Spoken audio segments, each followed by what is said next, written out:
what I was saying, nilikuwa nasema that kuna wakati nilikuwa a victim of one of his pastors from Ruiru.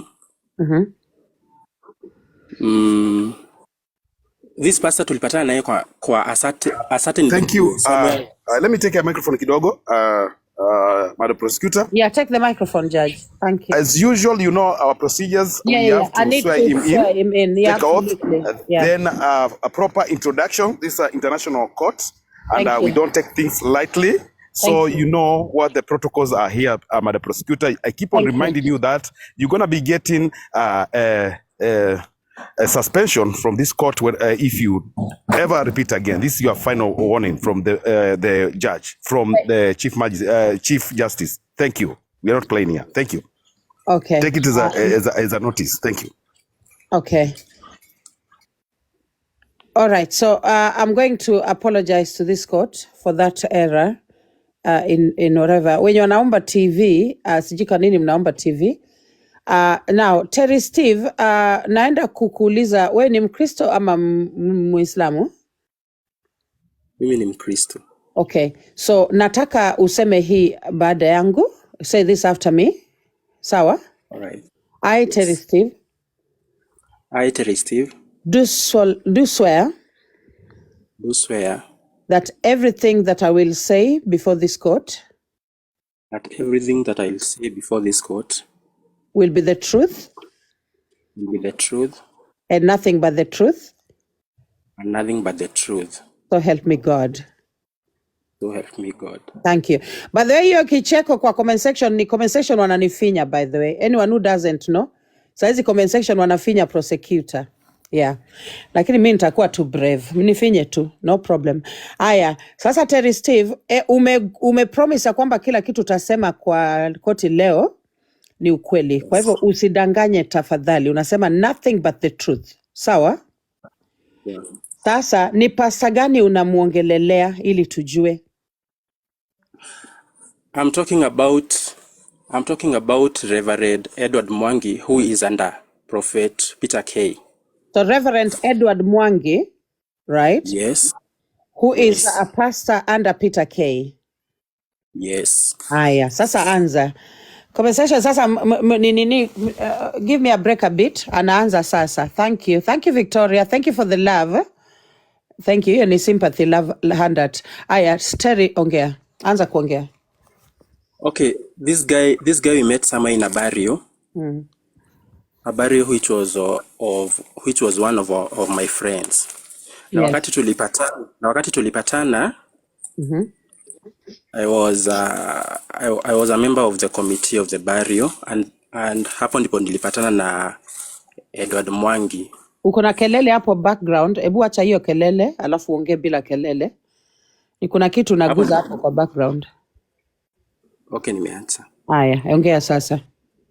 So when we met, because we were in one committee of the barrio, we shared numbers. Yani phone numbers. Yes. So after now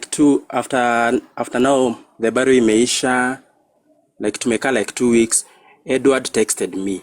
Akaniambia they have a chama they want to open hii ya kuona wazazi. Yes. Parental visiting.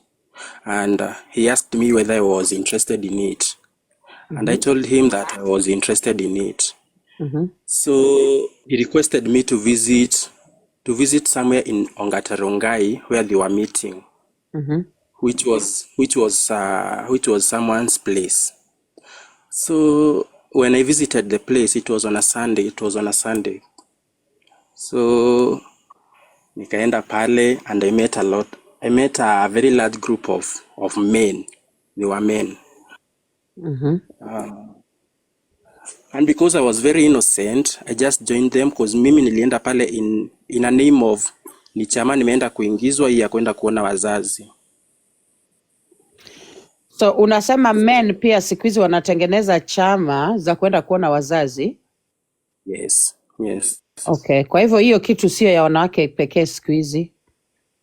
Hapana. Okay, sawa. Nilikuwa nataka. Aya, amepata simu, nilikuwa nimepigia.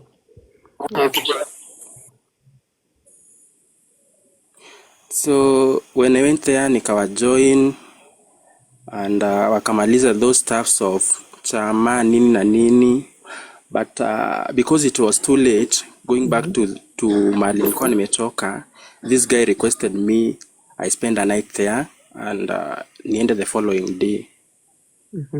So in the middle of the night, this guy with another guy, now Pastor Mwangi with another guy, they did what they did,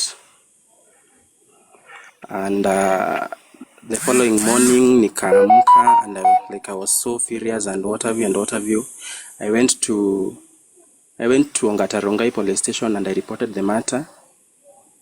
I then went to a nearby public hospital. It is in Ajita Saitoti. It is in Rongai, somewhere in I think Kware. So and I went there, nikapata medication of which they gave me some drugs to take to help me as in nisipate any infection, but because of how I was furious and I was like, why has this happened? I found myself missing the drugs, of which I missed the drugs, and after nime report the case now, okay, I reported the matter but I never sikufuatilia, like I just gave up on the matter because now hawa ni watu wako na uwezo and what have you. So and ukimbizana na watu that you are not of the same level, somehow it becomes difficult, and I just mimi mwenyewe nika let it go.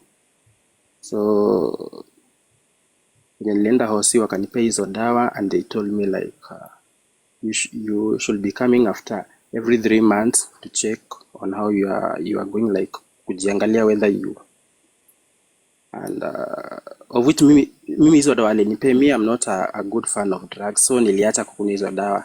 So and so nilikuwa naenda like naangaliwa and after like 9 months later after the incident happened, I found myself that already they had affected me, like I was affected with HIV and AIDS, and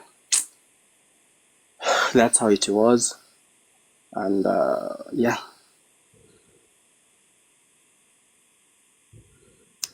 Oh my God. Terry Steve, uliniongelesha jana. I was not expecting this. Oh my God.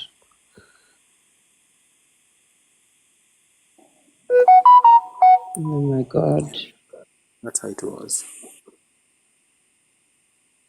Senior counsels, can someone talk to him, please? Because Mimi, hey, please, to mic.